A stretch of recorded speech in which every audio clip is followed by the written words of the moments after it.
A very good morning to everyone. I am Shashikiran R. I have been working as assistant professor in the Department of Electronics and Communication Engineering at Nagarjuna College of Engineering and Technology. It's my privilege to welcome all of you to this webinar on overview of image denoising on this occasion. Firstly, I would like to welcome today's chief guest and resource person, Dr. Arvind BN, Professor and Head of the Department, Rajiv Institute of Technology, Hassan, to this webinar. I also grateful to welcome our principal, Dr. Jitendra Mungara, to this webinar. I welcome you to sir. I extend my hearty welcome to our beloved HOD, Dr. Nagesh KN, to this event. I welcome you, sir. I also extend my warm welcome to the convener of this webinar, Dr. Rohit S., Associate Professor, Department of ECE. Welcome you, sir. Thank you, sir. I also extend my hearty welcome to the coordinator of this webinar, Dr. Ashwant N., Associate Professor. Welcome you, sir. Thank you, sir.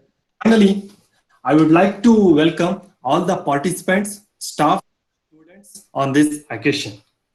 So now I would like to introduce today's chief guest and resource person, Dr. Arvind BN.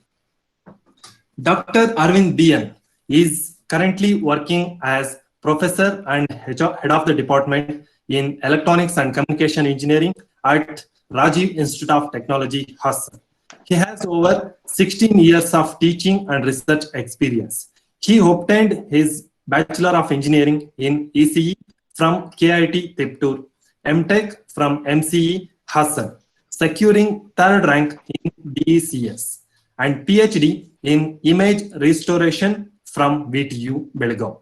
SIT Tumkur as Research Center under the guidance of Dr. KV Suresh. He has published 2 textbooks on Arduino. He has 6 international journal publications. He has attended 15 international and 8 national conferences. He has conducted 5 workshops for students on embedded systems, honored as resource person in 3 invited talks. He has attended 15 workshops. His fields of interest are image processing and embedded systems. His professional memberships includes IETE, ISTE, ISECE, IAE-NG, and IFERP. And he also completed 2 ATAL courses and 2 NPTEL online certification courses. He is a reviewer for several journals, IEEE Springer conferences, session chair for IEEE conferences. He is a BOE member for MCE Hassan, and event and technical coordinator for several FDPs, invited talks and webinars, and exam paper setter for several autonomous institutions and private universities. Once again, it's my hearty welcome to this webinar, sir. And now I will hand over this session to the resource person, Dr. Arvind BN. Over to you, sir. Okay.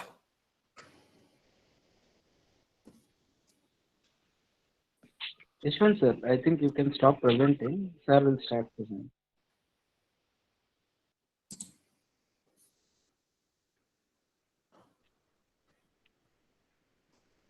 Yes, sir. Arvind, sir, you can present your.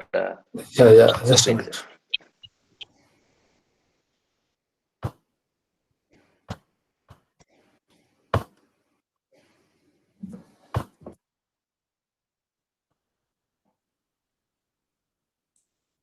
So I hope my PPT is visible for you. Yes, sir, it's visible. Yes, sir, it is visible. Yes, sir. Okay, so I will start the session.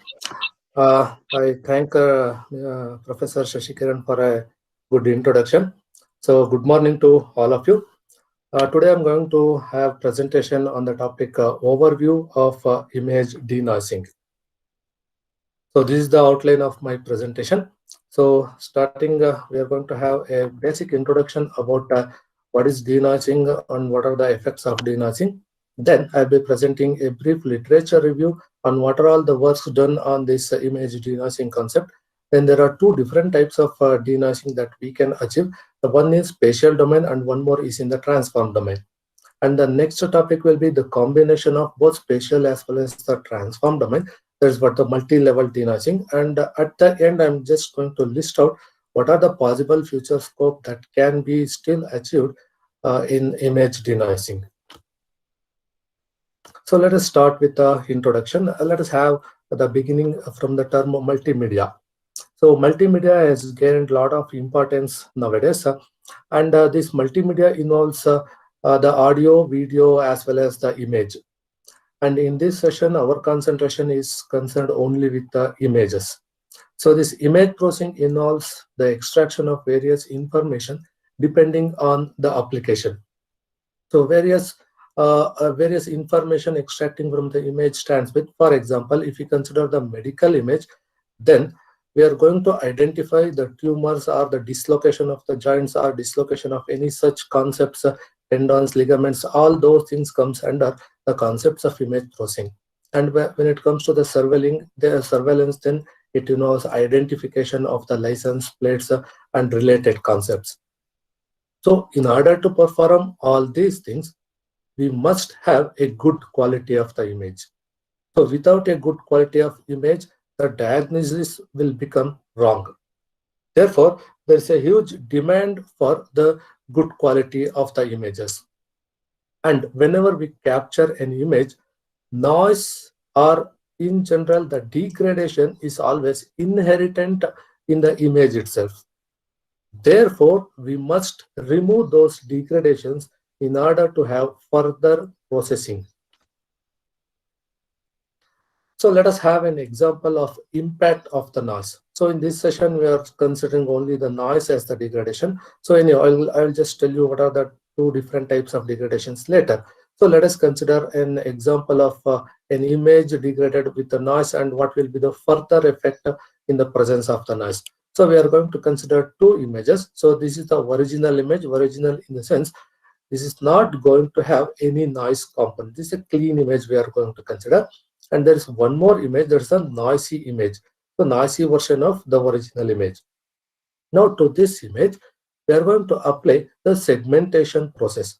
So after applying the segmentation, this is what the result we have got, and this is the desired result out of it.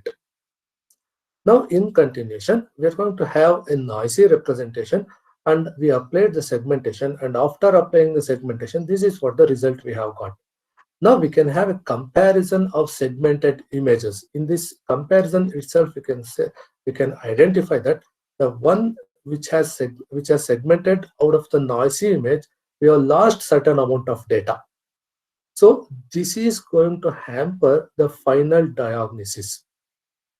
So that's why the removal of such degradations we always considered as the pre-processing step, after which we are going to apply other image processing techniques in order to achieve the required attainments. So these are a few more images. So this is a CC camera image where we can observe lots of noise. This is due to the less amount of light present in this region. This noise has been generated.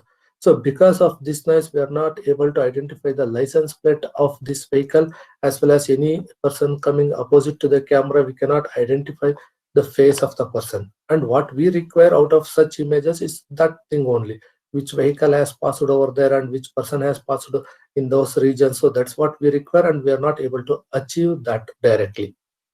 So this is one case, and these are other two cases. So this is the synthetic image. So synthetic image means any test images we are going to consider in the image processing, we usually call them as the synthetic images.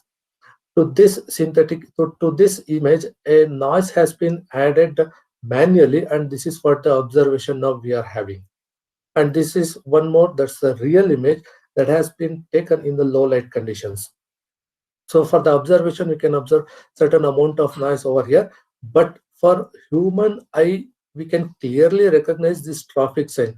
So we can clearly recognize this traffic sign, but our end point is not human identification. We need to deal with the machine identification.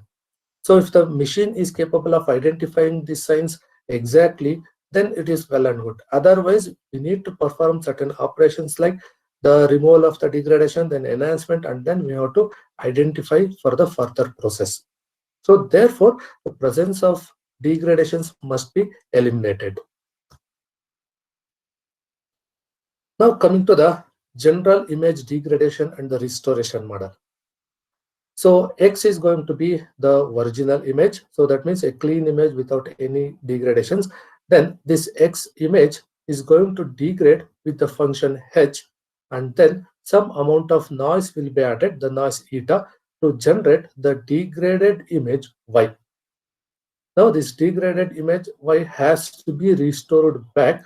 Therefore, this will be given to the restoration filters to obtain the restored representation X, X cap, and it is expected to be very much close to the X. But after restoration, we can never call this as the X, because the restored image can never be exactly same as that of the input image. Therefore, we use the term X cap to indicate that this restored image is quite close to that of the X, but not exactly equal to that of the X.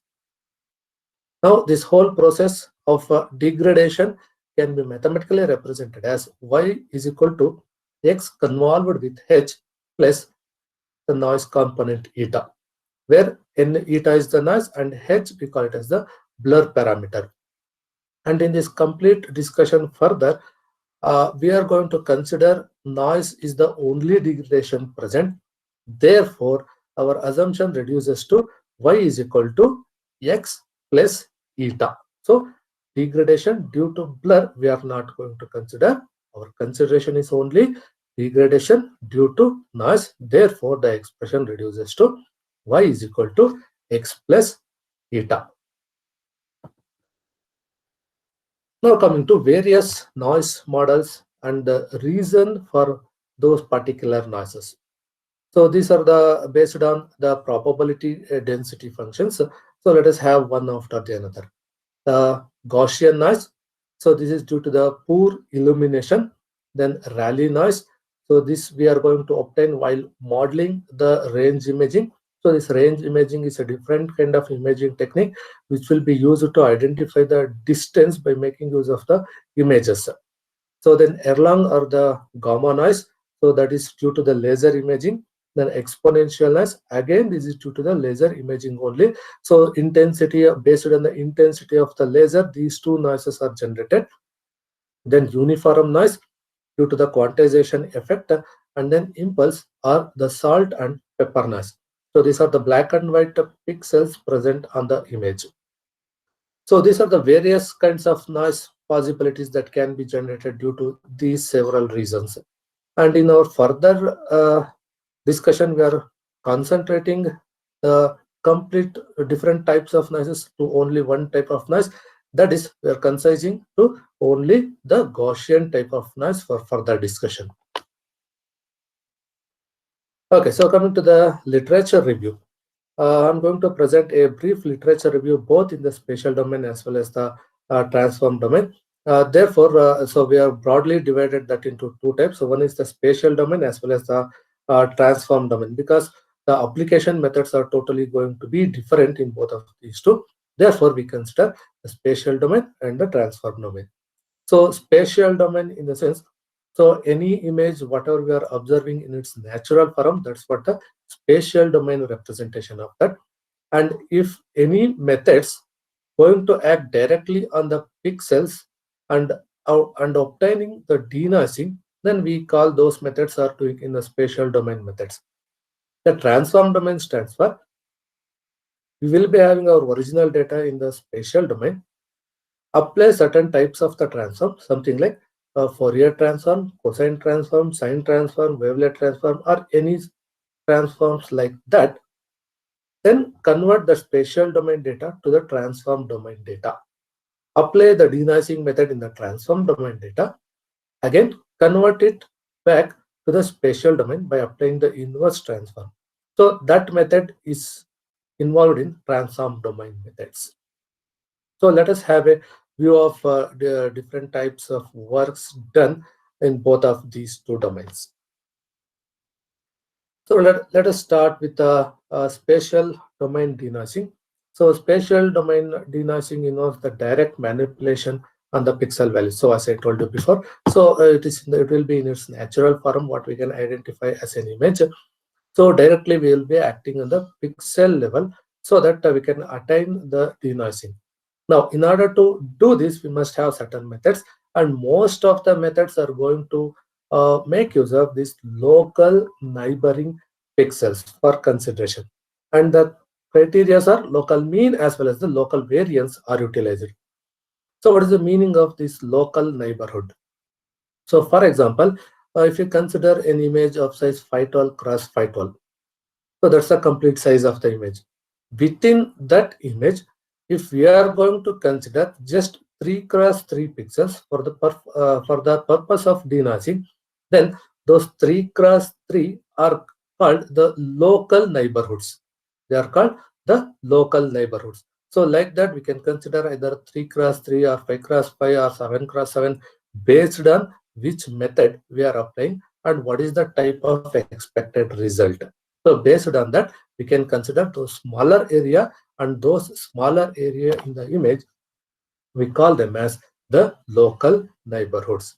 So those local neighborhoods are considered to perform the denoising, and within that, calculate the mean only for those 3 cross 3 local mean as well as the variance. So then it will become the local mean and the local variance. Anyhow, there will be a comparison with the global mean and the global variance. Global mean in the sense, consider the complete image, that will become global concept. So this is the basic concept of using the local neighboring pixels as well as the local mean as well as the local variance. Now the work with respect to image denoising is quite long before. So it is a well studied concept. Image denoising is a well studied concept. Therefore, it is started somewhere long back in 1976, where Wallace defined the local mean and the variance. So I won't get into these equations. You can just go through it. Then Lee in 1980 extended by using the constant the mean retained same as it is, whereas the variance is extended by introducing one more constant value for better performance. And this Lee, the method proposed by Lee, was majorly applied for video denoising methods. Then further, Tomasi and Manducci introduced the bilateral filter, where there is a weight parameter W both in the numerator as well as in the denominator, and this weight parameter is going to decide the smoothness of the image. So why the term smoothness is very important over here is, in any case, what we are considering now the Gaussian noise, if we perform smoothing operation, so the noise automatically disappears. That's what the concept. So in all these methods, what we are going to discuss, smoothness is the main parameter that is going to decide the amount of denoising. So this weight parameter is going to decide the amount of smoothness. And we must also remember one thing, that if we perform smoothness, the noise will disappear. That is good thing. But on the other hand, edges are also going to degrade with more amount of smoothness. So deciding the amount of smoothness is quite important when you are performing the denoising process. Further, Rudin and Osher introduced the total variation minimization concept for continuous signals, and its discretized version was developed by Chen et al. In 2001. Further, an adaptive approach was proposed in 2003. Then the non-local means, which is still a very ongoing method, was proposed by Buddes et al. In 2005. Further, it was continued in 2008 as well as in 2010. And the concept of non-local means is still prevailing for a longer duration. So let me just tell you the concept of non-local means. It's quite easy and quite identifying to everyone. So we must identify the terms. The local means now we are aware of. Identify meaning for non-local means, so the job is done. So it is being said that in any images, there will be several similar structures. There will be several similar structures. Also, what it means for similar structures. So consider an example once again with the 512 cross 512 size of the image. Within that, just take a 3x3 part of the image anywhere in the image. You can just take 3x3 image and compare that 3x3 throughout the image. Keep scrolling it throughout the image. So if we keep doing that throughout the image, at least we can find 4 to 5 similar 3x3 structures throughout the image. Similar structures throughout the image. So that is what the non-local stands for. So local, in the sense, it is just 3x3. So in order to have final result, we are comparing that 3x3 throughout the image and identifying similar structures somewhere else in the image. So that will become non-local. So once we identified several similar structures, average them together. So that's the calculating the means of it. So once we perform the averaging, the resultant is what the denoised concept. So that means non-local means criteria has been satisfied, and it is always known that the image averaging is always going to reduce the amount of noise. So that will be this averaging concept will be always used when we are dealing with astronomical images. So that's a quite common concept over there, and the similar concept is being applied here in a local means method. So we are going to have the term non-local means of denoising. So the conceptually it feels very good, very nice results we are going to obtain out of it, but mathematically or computationally it is quite complex. For example, if you are having a phytol cross phytol image and we are considering 3x3 as the local area, then we need to compare that with all phytol cross phytol pixels. So that we need to repeat for all phytol cross phytol by considering 3x3 sizes. So computationally it will be of very high intensity.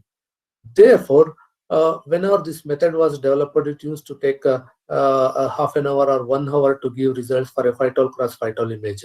So later several algorithms were developed in order to avoid the complexity, and those are all presented over here. Here also the next one you can observe, improved non-local means. So again 2011, and then once again novel non-local means. So once again 2016, and then improved image denoising model on non-local means filter for 2010. So this non-local means, even though it was started in 2005, it was still developing to a certain extent.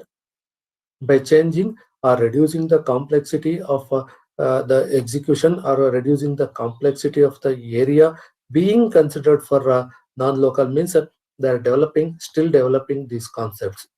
And then so single value decomposition is one of the most happening even today also. So those methods were developed in 2016. Then BM3D. So this BM3D method is also the most happening in case of a spatial domain. So it is being applied for 2-dimensional data, 3-dimensional data, and now they are being developed for 4-dimensional data also. So the basic work happened in 2015 as well as in 2018. So in adaptive BM3D, it is 2019. So there are some different types of concepts were also worked with the image denoising, and those were listed over here. So Monte Carlo Markov chain techniques, and then MAP MRF, and this MRF technique we are going to discuss in little bit extended version later. And then there were methods like several papers introduced the principal component analysis as well as the independent component analysis for the purpose of image denoising. Now those are a few with spatial domain denoising, and again I just listed the most important papers and the most important concepts in the spatial domain denoising. You may find many more such papers also, but I try to identify only the major methods, major breakthroughs happened in the spatial domain denoising. Now let us move on to the transform domain denoising. So as I told you before, we are going to apply a transform just like a Fourier, cosine, sine, or anything like that. Then in the transform domain, we are going to perform the denoising operation. Now the basic operation being done by the transforms that is going to help us in denoising is clustering of the images based on the frequency distribution. That means it is going to separate out the high frequency as well as the low frequency components. So based on that criteria only, it is possible for us to perform the denoising. Now the basic rule is the shrinkage. So as I told, the smoothing operation in the spatial domain, in transform domain, we are going to perform that smoothing operation by using this shrinkage technique. So shrinkage is just an English meaning that you can make use of. So shrink the value by certain amount. So that's what the shrinkage we are going to have.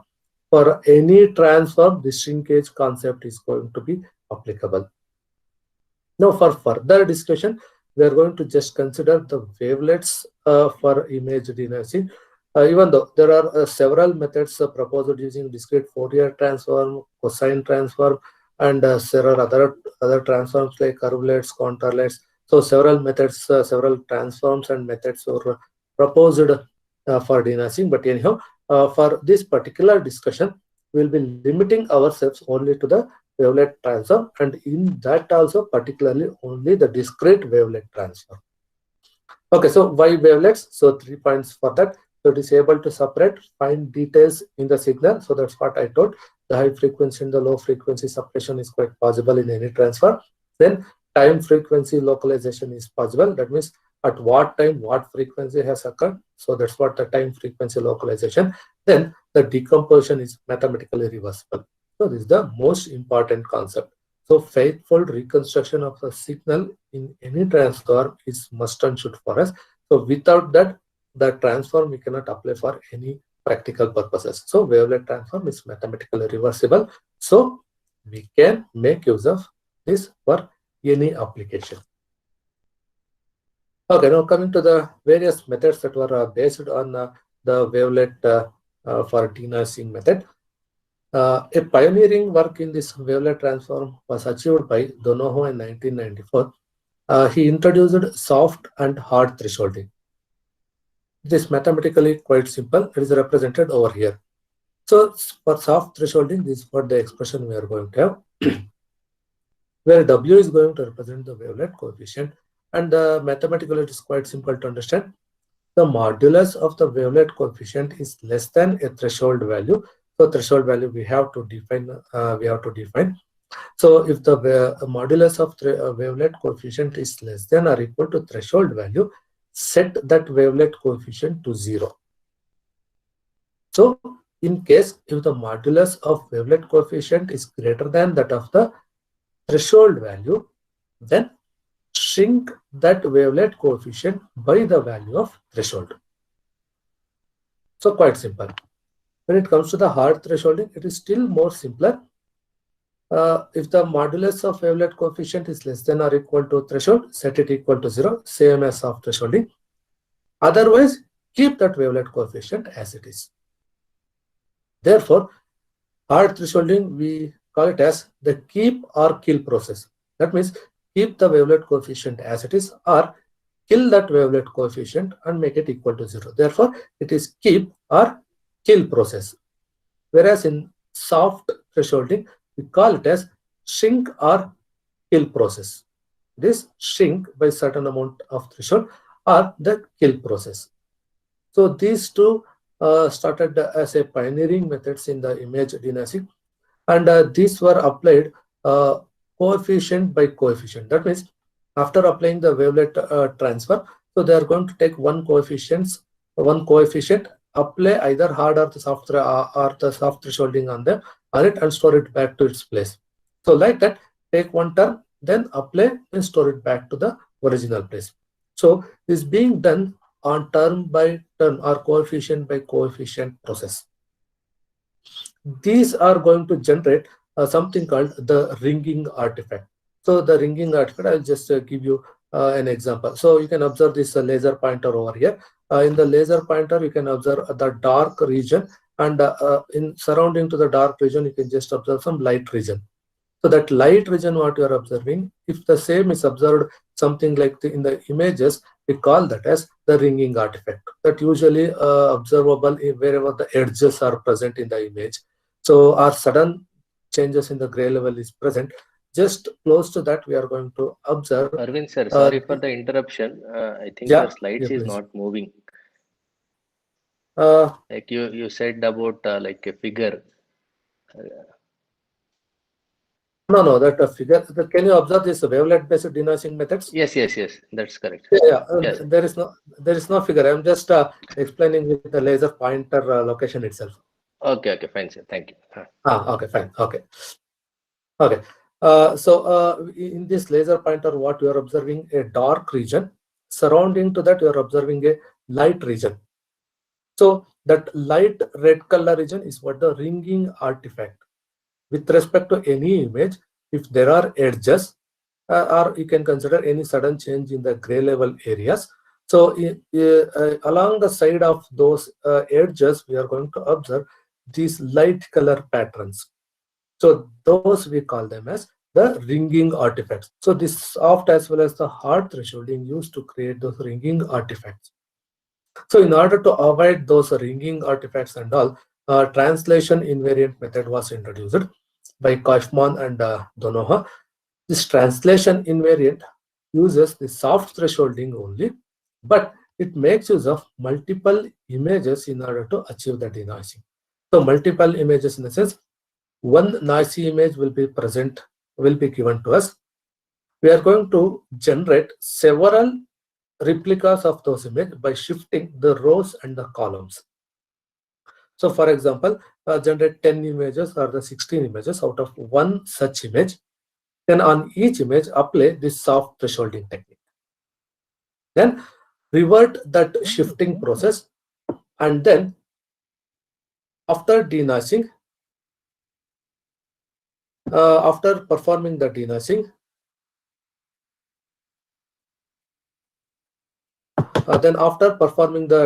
we can just average those images, and that ringing artifact will be disabled.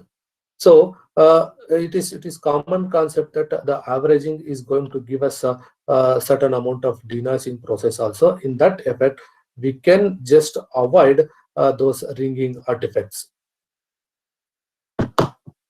So this is what the simple formula for to indicate the translation invariant denoising, where this S is going to indicate the shifting operation, E is going to indicate the transform that has been applied on how many images, that's the total n number of images, that's the averaging that we are going to perform over a range of images. So this is going to avoid the ringing artifact. Then translation invariant multi-wavelet transform was introduced. So that means it is same, the methodology remains the same as that as the translation invariant method, but in this case they try to make use of several wavelet transforms. That means there is no one wavelet transform. We are going to have something like Debashius itself is going to have several wavelet transform, and then Haar wavelet transform. So there are variations of the wavelet transforms. So they made use of several such wavelet transforms and then applied the translation invariant method. So this provided little bit better result than the translation invariant, the regular translation invariant method. Then there is something called the firm shrinkage or the semi-soft shrinkage method. So till now what we discussed in the previous slide, so that just says making use of single threshold value. But in this case now it is going to make use of more than one threshold value, that is T1 and T2 values. Procedurally it is almost close to that of the soft thresholding method, but they made use of the range of values in order to decide what has to be done. So that means if the wavelet coefficient, modulus of wavelet coefficient is less than or equal to T1, then the resultant is equal to 0. If it is between T1 and T2, then perform this operation. Then if it is greater than T2, then retain the wavelet coefficient as it is. So this is one simple example of the semi-soft thresholding, and several such formulae were developed by these authors. So I'll just show you those formulae. I'm not going to have any explanation. So these are the set of semi-soft thresholding methods that were developed. So this is one set and this is one more set. So these are several variations that the authors had developed. Okay, so in the previous techniques with respect to wavelet transform we discussed.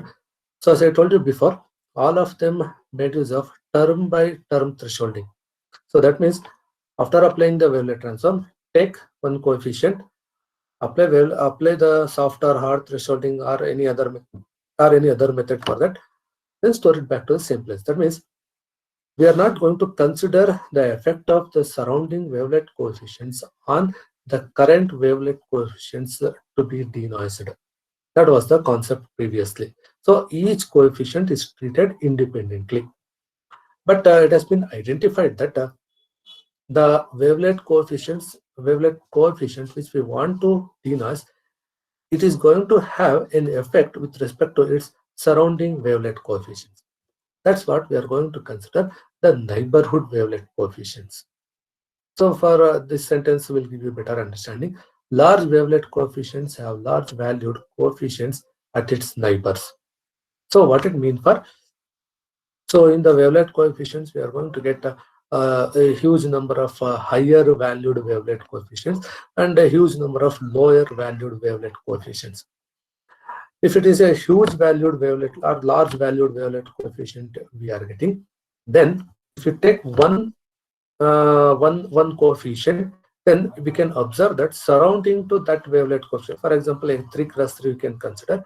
So surrounding to that one coefficient, remaining 8 coefficients will also have the closest value with respect to that middle larger wavelet coefficient.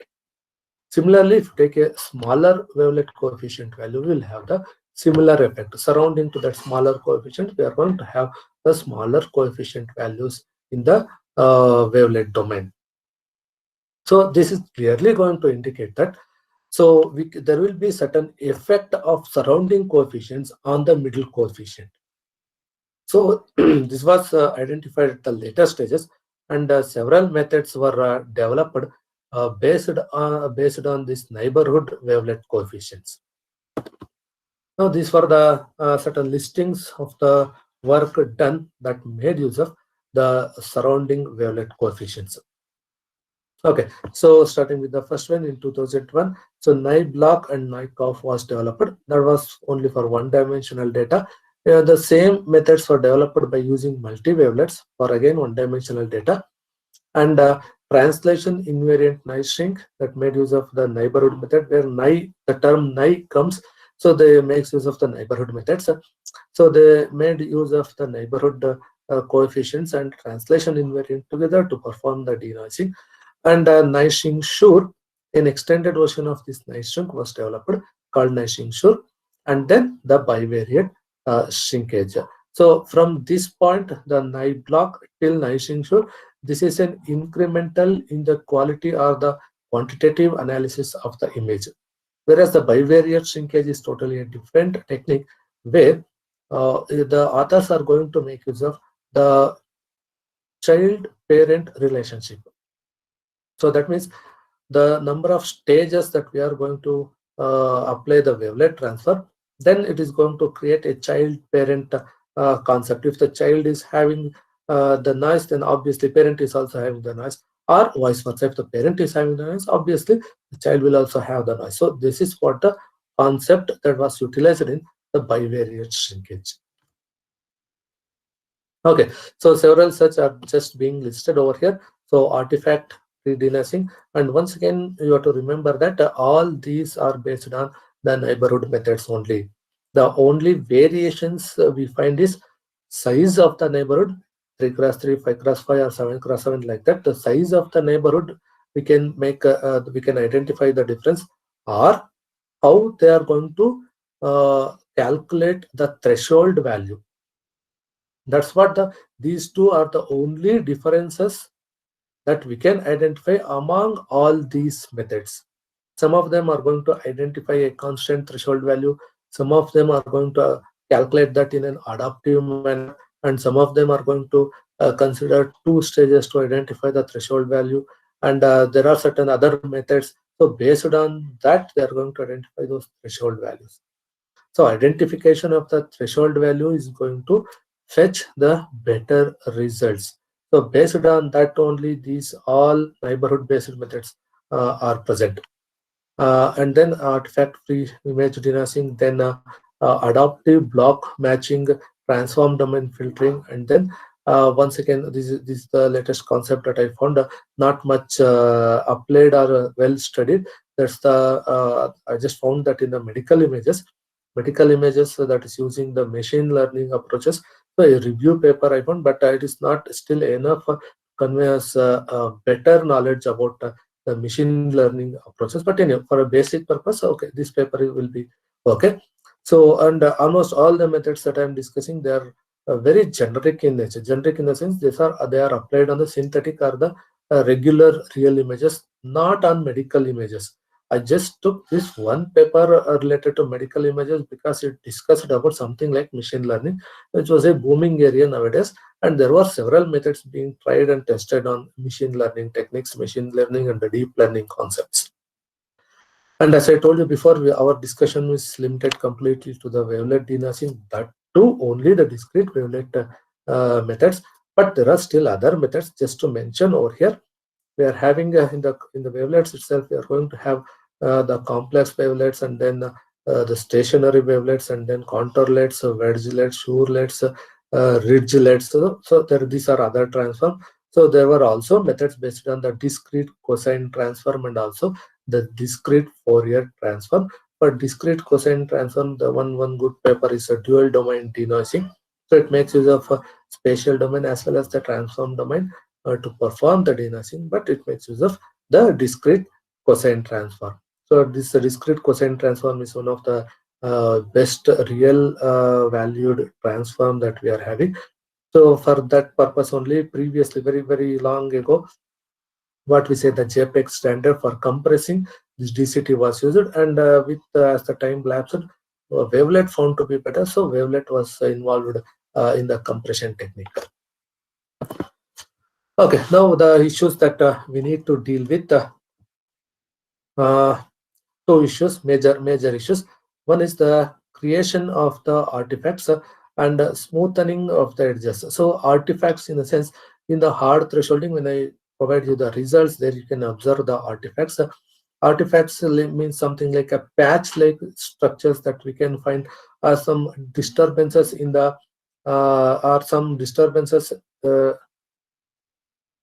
some sort of disturbances in the overall image. So that's what the artifact we are going to have. And then smoothing of the edges is so as I told you before, the smoothing is the main operation that we are going to perform in order to avoid the denoising. Therefore, that also smoothen the edges. Smoothen the edges means we are losing our image representation itself. So that must not happen. Now coming to the challenges is the main basic challenge: remove the noise, and then in order to remove the noise, we'll be performing the smoothing operation. On the other hand, we need to preserve the edges. So attaining both of these two simultaneously is quite difficult. Therefore, we always say that there will be a trade-off between the noise removal as well as the preservation of the edges. That means we need to identify proper smoothing parameters which can remove the noise as well as that can preserve the edges.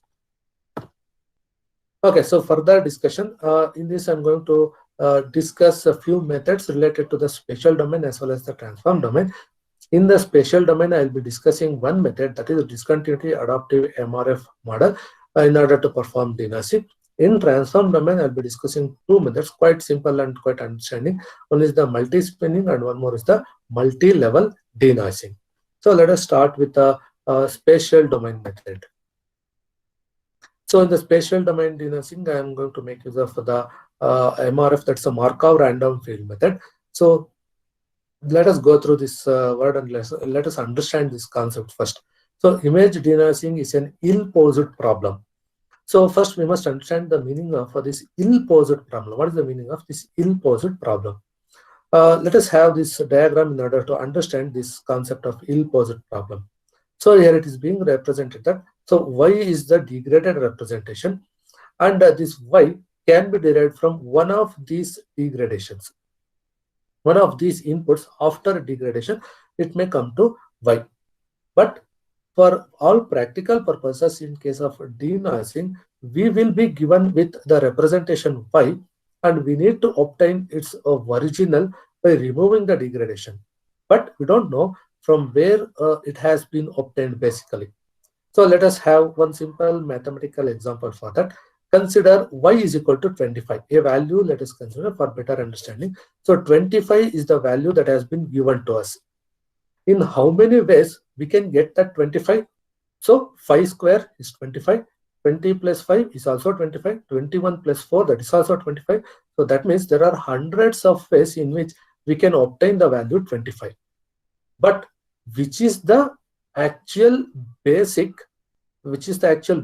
after degradation of which we got this 25, we don't know about that. For example, 20 is the base. After degradation, it has added with the value, and then we have got 25. Then we know everything about this degradation, and we can easily obtain, or identify some method to obtain the base 20 by removing the degradation value 5. But that details are not available for us. We will be given only with the degraded version of the representation y, and we need to identify the base version. So such kinds of problems we call as the ill-posed problem. We don't know about we don't have any base knowledge about how the degradation has been obtained. This is called the ill-posed problem. In such cases, obtaining the base image is quite difficult. So we need to identify something out of which we can make out the solution. Now the map estimation. So argument maximizing the probability of x given y. That's what the representation. So now we need to convert this ill-posed problem into the well-posed problem. How to do it? We need to identify some certain knowledge about the image, and that knowledge we call it as the prior knowledge. The prior knowledge about the image that we must obtain, so that we can convert that ill-posed problem into well-posed problem. Now how to get this prior knowledge? So it is quite simple. So let us consider this image. So a traffic sign image representation. Out of this, I have taken just 101 to 110 in row and 101 to 110 in the column. And this is what the observation of the image. Its equivalent pixel values are represented over here. And now here we can identify this first point. Natural images are locally smooth. Locally smooth in the sense, if you take any 3x3 representation over here, we can observe that the pixel values are quite close to each other. Pixel values, and take any other 3x3, it is quite close to each other. So that is why the meaning the locally smooth 3x3, 5x5, if you take within that region, the image found to be quite similar pixel values. That's why we say that it is locally smooth. Where it is going to have the variation, wherever there is a sudden change in the pixel value, there we are going to have the variation that we can observe over here. Similar, we can observe the variation in the pixel values over here. Otherwise, it is locally smooth. So therefore, all natural images are locally smooth. That we can also observe over here. Take this big region. So in this region, almost all pixel values will be having the same value. Take this region. In this region, similar gray level values. Once again, in any other regions, if you take, so almost all similar pixel values. So the natural images are always going to have locally smooth, and these pixel values tend to have similar values. So that's what the prior knowledge we are going to have about any natural images. That's what we are going to make use of in the Markov random field for solving the denoising issues. Now, in order to make use of this Markov random field, that random field has to satisfy two criteria. One is called the positivity, and one more is the Markovianity. And I'm not going to get into these equations of it. Just the term is sufficient. Now there are several models available in the Markov random field. So 3 models are being represented over here: the Gaussian MRF model, then Huber MRF model, and the line fields. So they are going to vary with respect to the curve they are going to have. The Gaussian MRF is going to have a very smooth curve representation. Therefore, the edges are going to get more and more smoother. Whereas in case of Huber, the threshold is going to decide the smoothness parameter. You can identify T and minus T. So within that region, the smoothness is going to happen, above which is going to preserve the edges. Preserve means it is not complete preservation. Whereas in case of line fields, between square root of beta and minus square root of beta is going to perform the smoothness, beyond which there will be no further operation. It will become a constant value, so there will be no operation. Now coming to the problem formulation, this problem formulation is going to be quite mathematical in nature. So anyhow, without this small amount of mathematics, I cannot go further. Anyhow, this is not an unknown mathematics for you. This is just going to make use of the base rule from the what you had already studied in the information theory. Same base rule it is going to make use of. Okay, the observation model is a only noisy version of the image, that is y is equal to x plus eta. So the maximum a posteriori estimation is given by argument of maximizing the probability of x given the y, then apply the base rule for that in order to obtain the restored version. So this is the base rule representation we are going to have. In this, the denominator p of y, the probability of y that will be given for us, and that will always be a constant value. Therefore, equivalently we can represent this equation by this one. Now this was the equation that we obtained in the previous slide. Now by applying the logarithm for that, that means converting this multiplicative term into the additive term. So this is what we obtain. So then there is one more relation called the MRF Gibbs equivalence. Again, obtaining this formula will carry a lot of mathematics in the background. So I'm just representing this equation in a straightforward manner. So this is what the MRF Gibbs equivalence we are going to have. And then we are going to have this expression by substituting this p of x in this particular location. So substituting this complete expression in this location, we are going to have this expression, call this as equation A. And okay, this is what the equation A from the previous slide. And then this term we need to identify noise fields are statistically independent of x as well as each other. Using that, we are going to have this expression where this left part of this equation is going to be a constant value once again. Call this as the equation B. Now combine this equation 1 and equation B in a proper manner. Then we are going to have the final expression something like this. So the term minimization comes because of this negative sign. We are eliminating the negative sign present in both of these two equations. So instead of maximizing, then it will become the minimizing effect. So this is what the final realization that we are going to have. Okay, so the method that is being utilized is the discontinuity adaptive MRF. So there are three again methods in that. We call them as the potential functions.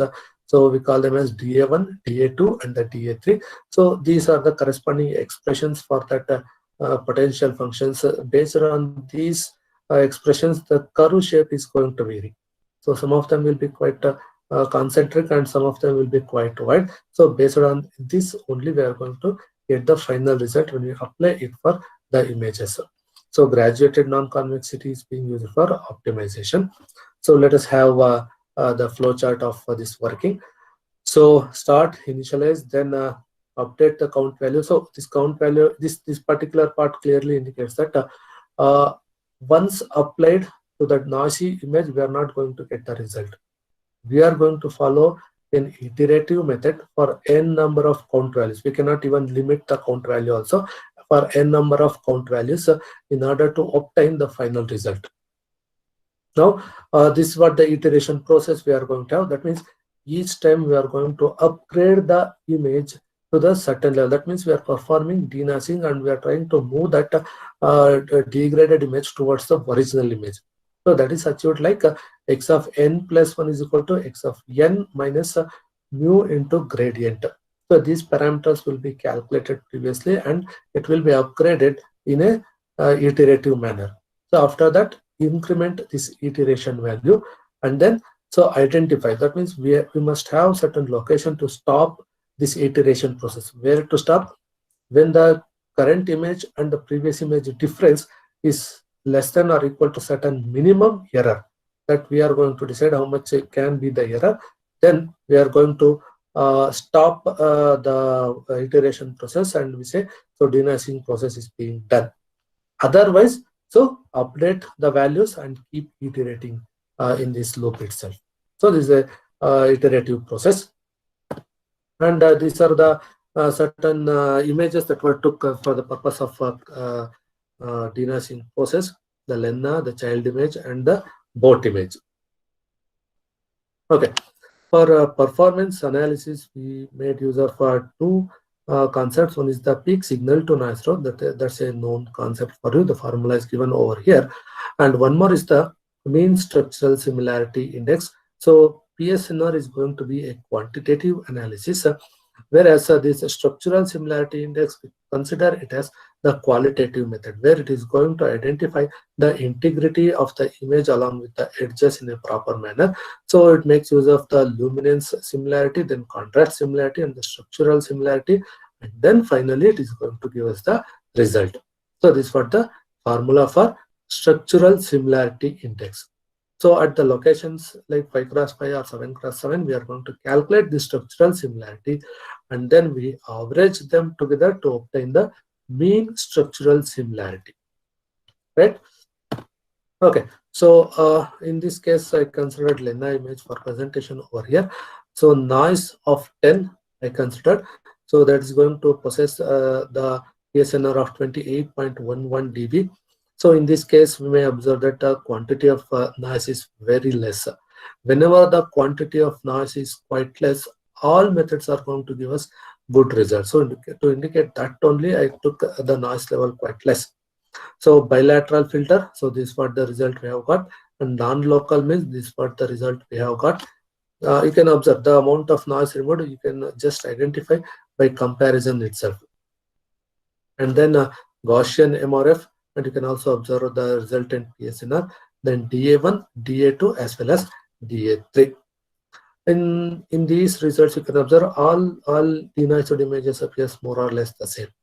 But if you just go through the PSNR value of them, so they are quite different. This is 31 and this is 31. That's a huge difference. So if you enlarge these images, then only we can identify. So this bilateral filter is going to have the smoothness parameter, that's the weight parameter. So that is going to decide the smoothness, and usually this creates more amount of smoothness in the image when compared to the non-local means. That's why after denoising, even though it looks better, its PSNR is quite less. And where you have to observe this denoising concept, wherever a constant gray level area, you observe that. For example, in this background, you can observe constant gray level area, make a comparison over here. And whereas on this shoulder region, yes, you can make a comparison over here. And on this part of the mirror region, yes, you can make those comparisons. So even though noise quantity is less, you can just make out the difference present in them. And why these methods are going to have this huge amount of PSNR, that you can identify due to the smoothness parameters that is present within the image. And better identification of the quality of the image is from the difference images. So difference images means we will be having the original image as well as the denoised image. So subtract them and then present them over here. So that's what the difference image.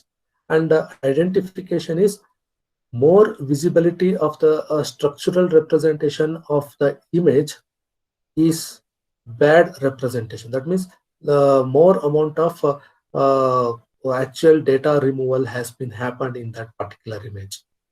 So that means less visibility of the image edges in the in this difference image. That will be the better denoising process. We have not lost much of the data when compared to the original image. So among these, we can identify that bilateral filter and the Gaussian MRF is much clearly visible edge structures of the image. Therefore, amount of loss in that image will be quite higher. When we come to the non-local means, less structural visibility is there. Therefore, it has retained the original image component to the better extent by removing the noise. So almost DA1 up to DA3, they appear almost similar. DA1 and 2 are much better when compared to the DA3. Now this is a huge set of result that I have obtained. In this result process, I have just added two more methods: total variation minimization as well as SPD, the images of which I had not shown previously. So here, whichever is highlighted in the bold letters, they are the highest values obtained in those particular cases. So keep track of it. So this is the PSNR value that I am showing. For the non-local means is what the major answer with respect to Lenna, child, as well as the boat. So non-local means has captured the highest value both in Lenna as well as the boat images, whereas in case of child image, DA3 has gathered the highest PSNR value. But when it comes to the mean structural similarity index, these values may give us a different answer. So that's why I want to compare. Now take a observation over here. So with respect to Lenna, okay, non-local means is doing better. That means higher the value is the better the result in case of structural similarity. And when it comes to the child, in the PSNR value, this DA3 gave us the better results in case of PSNR, but in this case, it is being distributed between NLM as well as the total variation minimization. So, and here also, when we observe with respect to the board, PSNR value was better in non-local means over here, whereas in this case, the structural similarity is giving us the better answer over here. So we must consider both PSNR as well as the structural similarity to identify the final answer. Now, the same method is being applied for the real image. When we consider the real image, as I told you, it's an ill-posed problem. Noisy image is available, but we don't know how much of the noise is present in the image. In order to make estimation of the image, there is a method called the median absolute deviation. This is not the only method available. There are a few methods. For my set of images, this median absolute deviation gave me the better results. Therefore, I just stick to this solution.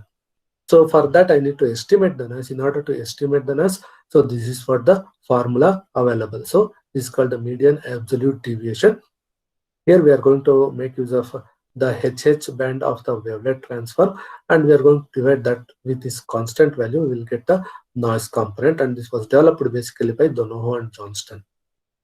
And this formula has been tested on this set of images, 3 different images, square, Barbara, as well as the house images. The dark color indicates the actual noise value 10, and this gray color indicates the value obtained by the this median absolute deviation. It is quite close, 9.8, close to 10, and it is 19.7, very close to the original value. Therefore, I just stick to this value in order to have noise estimation. Okay, so this is the traffic sign image that has been considered. So I don't know the amount of noise, and the amount of noise has been estimated by using median absolute deviation. And then by making use of that amount of noise estimated, I just applied DA1, DA2, DA3 methods for this one, and this is what the result. Since it is a natural image captured with the unknown amount of noise, it is not possible to make out what is the changes in each of these images when compared with the noisy image. To have that, I just made an enlargement of a section, that this particular section, character-oriented section. So this particular section I just enlarged over here, and you can now identify certain amount of noise present in that. So in the constant gray level area, you can observe, whereas in the letter region, you can observe the amount of noise, and whereas in all these 3 cases, you can observe that there will be noise removed in all those regions. And you can also observe that whenever we are removing the noise, smoothing operation is a quite evident process, because of which the character's density, or what we can say the darkness, has reduced to certain extent in this image, whereas in these 2 it is preserved to certain extent. Okay, now coming to the wavelet based methods. So this is what the wavelet discrete wavelet transform we are going to make use of. So, and these 2 are the one-dimensional DWT expressions. Anyway, I'm not going through these expressions. You can just identify the parameters. Okay, so a simple demonstration of how this wavelet transform is going to work in a better manner. So let's have one-dimensional signal for better understanding. This is what a one-dimensional random signal that has been taken, and when we applied one stage wavelet transform to this signal, this is what we have obtained. And here, this straight line-like structure is the high frequency part of the representation, and remaining are the low frequency part of the representation. And since it is a clean signal, we are not able to observe any differences. Okay, so when it comes to the noisy signal, right? So this is a noisy signal, certain amount of noise has been added, And the same one stage wavelet transform has been applied to this also. And this is what the result we have got. So now compare these two wavelet transform representation without noise, with noise. You can clearly identify that in this representation, so much of the noise has been concentrated in the high frequency region. And if we are capable of making this particular region equal to 0, so that we can obtain straight line something like this, then we have removed much of the noise component. Right? So this is what the concept we are going to make use in case of the discrete wavelet transform. So apply the wavelet transform, identify this high frequency region. So remove these noise components, try to make it equal to 0 based on thresholding process, and then apply the inverse transform. So we have got the denoised representation. Right? This is one dimensional. So we are going to apply the similar process for two dimensional also. Now in the transform domain, we will be discussing two methods, the multi-spinning as well as the multi-level denoising. And in both of these two, and for the comparison purpose, I'll be considering term by term denoising as well as the neighborhood consideration. Okay, so I'll just tell you the concept of multi-spinning. So multi-spinning is a very quite simple concept. So we'll be having the original image. So this is the original image. We are going to make shifting of this original image in rows as well as the columns. So this is how it looks like. So row shifted, column shifted. So in this, compare these three, we can say that the edge locations has got changed in all these three edge locations. And capturing of the edges is the most important when we are applying any transform or working with the denoising process. Therefore, when these edges have got different locations, in each of these images, we are going to capture the edges at different instances that will contribute to the final denoised representation. Right? Okay, so this is what the example just I have taken. So from these three images, a particular range of the pixel values has been taken, and it is being represented here, the original. So almost all constant gray level area. And same location in the row shifted, here we can observe. So here we can observe the edge region. So higher values of the gray level, lower values of the gray level. So middle is the edge. Column shifted. So here is the higher levels of gray level, low values of the gray level. So edge is present somewhere here. So that means the range, the way the edges are going to change is quite different. That will be captured when we apply the wavelet transform. Okay, now coming to the actual method that has been implemented. So n number of images, circularly shifted images can be used. In the result that I'm going to show for that makes use of only 7 images, because beyond 7 images, it is not going to show us any significant variation in the result. Therefore, we just constrain ourselves to the 7 images. So one image shifted with the no shift, 3 images shifted row wise, and 3 images shifted in the column wise. And here is the procedure for that. So step by step you can identify, don't worry about these equations. So apply multi-spinning to the noisy image, then apply wavelet transform to the each image, denoise transformed images, then apply inverse transform on all images, unshift and average those images. Right? So all these steps together is being represented by using this one equation. The flowchart for this quite simple. Start, perform the shifting operation, then apply the wavelet transform on each of the shifted images, then denoise by thresholding, then apply inverse transform, unshift and average to obtain the X cap, that's the denoised image. Okay, so these are the results. So here the noise has been enhanced to 20 with PSNR 22.1333 dB. So this is the noisy representation. And what are the steps that has been just told? Those steps were applied and compared with other methods. So other methods are soft thresholding, hard thresholding, bivariate shrinkage, translation invariant denoising. So these were the other methods, and almost these methods are term by term thresholding. So soft thresholding, as I told you before, is tend to smooth the edges. So these are the edges, and you can observe at the eye region as well as in the hat region, there's a over smoothing has happened. Whereas in case of hard thresholding, we can observe certain the artifacts that I will show in the later images in the zoomed version of the image. Then this is the bivariate shrinkage, and then this is the translation invariant denoising. Now coming to the multi-spinning, multi-spin soft. This is term by term thresholding, but multi-spinning concept has been involved. So this is what the result. Naishing sure, this is the result. You can also keep observing the corresponding PSNR values over here, and multi-spin neighborhood method. So this is going to give us this answer. So the highest value in terms of PSNR, and also with respect to the quality. So let us have a zoomed version of a part of the image to indicate the overall identification. So a small part of the image has been taken to just to identify the quality of the images in all of these methods. So this is the noisy version of the image. So noise is quite evident over here, and here we can observe the soft thresholding. So this is the soft thresholding. This white region, white pole-like region, has got totally washed out to the larger extent. And the hard thresholding, now here you can observe the patch-like structure throughout the image. That is what we call as the artifacts. And in the translation invariant denoising, this is what the observation. So just better than the soft thresholding. In the bivariate shrinkage, it is still better than that of the translation invariant denoising. And this is the Naishing sure, which is still comparatively better than that of the bivariate shrinkage. Then multi-spin soft.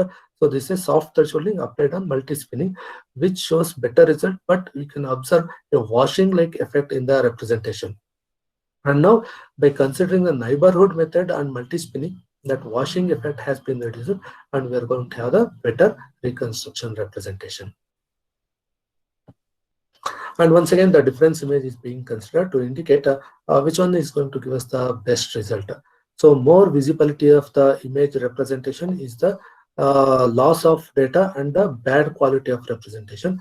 Less visibility of the image in this difference images is the good quality of the representation we are going to have. So here it can be clearly identified that soft thresholding, translation invariant, as well as the multi-soft has better visibility of the image. So loss of data is much higher.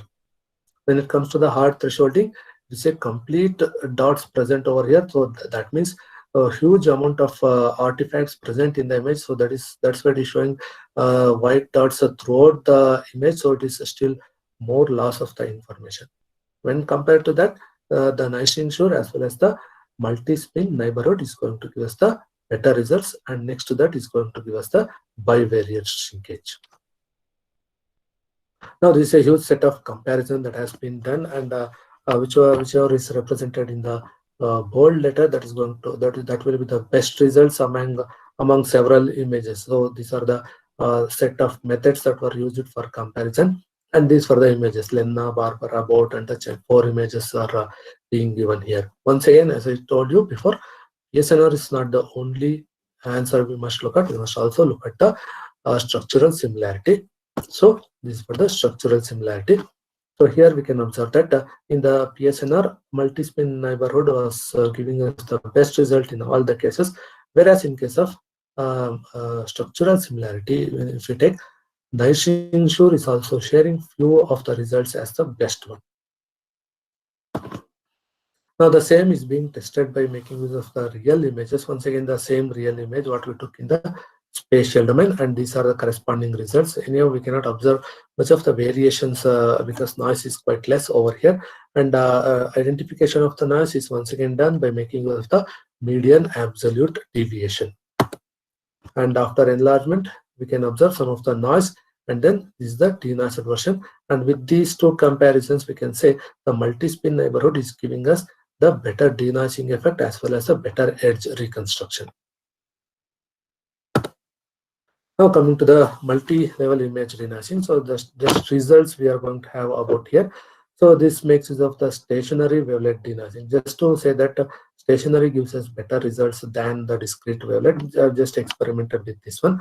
So this is going to have 2 stages. In the first stage, it uses Naishing sure, and in the second stage, it uses the non-local means, but both of them are being achieved in the wavelet domain itself.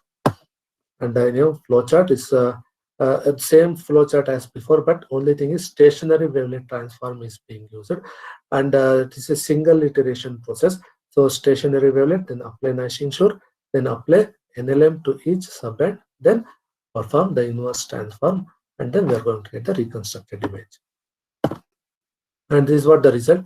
Multi-spinning, we have got the best result in the previous case. So that one is compared with this stationary wavelet transform. So Nash image of 20 is taken, denased with multi-spinning neighborhood, and then proposed method, that means the stationary wavelet transform. So in these two comparisons itself, we can identify the quality in case of this stationary wavelet based method is much better. So that can be clearly identified in the constant gray level area over here, as well as in the shoulder region over here. Compare those regions, you can have better clarity in this final one, even though we can have observation with the PSNR variation is quite less, whereas the subjective visualization is quite better in case of the stationary wavelet. Okay, so this is the zoomed version, where you can have much better identification of the variation in the face region, in this chin region. These two regions you can have better observation over here. So this one is quite smooth and quite good representation, whereas in this one we can identify something like washing effect. Now these are the few results with respect to the PSNR. So PSNR of Lenna, Barbara, and the both 3 images were taken. So these were the corresponding results which were highlighted in the bold letter. That is going to give us that will be the best PSNR value. So similarly, in case of structural similarity, these were the results. Most of them were present in the stationary wavelet part. Okay, so for quality assessment, I just made use of one method, that is structural similarity index.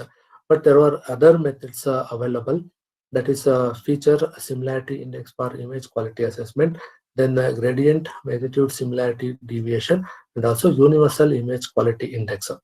And as far as the literature is concerned, this structural similarity index is the most used one, both for in the video as well as the images. So that's why I also preferred this structural similarity index for the verification. Okay, so some of the, just to mention, so some of the important methods that we had gone through and that are available. So non-local means the SVD, single value decomposition, then BM3D, and then total variation minimization. In transform domain, there are several methods like DCT, DWT, curvelets, counterlets, ridgelets, shoelets, and wedgelets, etc. are still available, and research is still going on all of them. Then what next? In the simple wordings, I'll just say, I can just say that a single method will not give us the better answer. So hybrid method, combination of both spatial as well as the transform domain can give us the better results. Then there are a few papers on graph cuts also. Then this boosting algorithm is being developed nowadays called adaptive boosting, one paper available in from 2019. So these are a few concepts that can be taken further with machine learning concepts were also being introduced over here. So those concepts can also be explored. And the complete presentation is from my own paper related to the review of the image denasing with the title Trends in Image Denasing, that has been published very recently. A copy of that can be obtained from Dr. Yashwant sir. I will just provide that copy to him and have a copy of that paper for better reference. So conclusions, image denasing is a well-studied problem. Then the denasing can be achieved both in spatial as well as the transform domains. And achieving great difference in the quantitative analysis is very hard. That has been shown in the results section. But some of the methods can establish good mathematical view that can be applied for various kinds of images like medical, satellite, or any other kinds of images. And more methods are being expected and explored to achieve the better quality of outputs. So finally, I want to acknowledge. So my first acknowledgement always goes to Dr. K.V. Suresh sir, Professor SIT Tumkur, under whom I completed my PhD in the field of image denasing. Then I thank my management as well as the principal of Rajiv Institute of Technology, Hassan, And also my thanks to the organizing committee, Department of Electronics and Communication Engineering, Nagarjuna College of Engineering and Technology, for inviting me for this webinar. And my special thanks always goes to Dr. Yashwant, who is a very good friend of mine and also my ex-colleague, and also for his personal invitation. So thank you one and all, and thanks for everyone for patience listening. Yeah, thank you, sir. Excellent presentation. And the information which you have shared is very useful for our students in the future, definitely. Okay, thank And you, the sir. way you explained is very nice. Even we have learnt a lot from you. Thank you, sir. Yeah. So now I would like to call upon Dr. Yashwant N to present the vote of thanks. Yeah, thank you, Professor Shashi Kiran. So, Honorable Principal Dr. Jitendranath Mungara sir and Dean QA Dr. Mohan Kumar S sir, respected HOD Dr. Nagesh KN sir, professors and my dear students. It's my privilege to have been asked to propose the vote of thanks on this occasion. I, on behalf of Nagarjuna College of Engineering and Technology and the entire ECE department, and on my own behalf, extend a very hearty vote of thanks to the speaker for gracing his important work and sharing with us his knowledge, his findings and opinions today. A big thank you to Dr. Arvind BN sir for his efforts towards conveying the topic on image denoising. I thank everyone for their involvement and their willingness to take on the completion of tasks for organizing this webinar beyond their comfort zones. Once again, I would like to thank the management, principal, Dean QA, HOD, convener Dr. Rohit S, and my co-coordinator Professor Shashikiran R, and the whole department of ECE at Nagarjuna College of Engineering and Technology for their support. It's been a great pleasure. Thank you, one and all, for attending this webinar.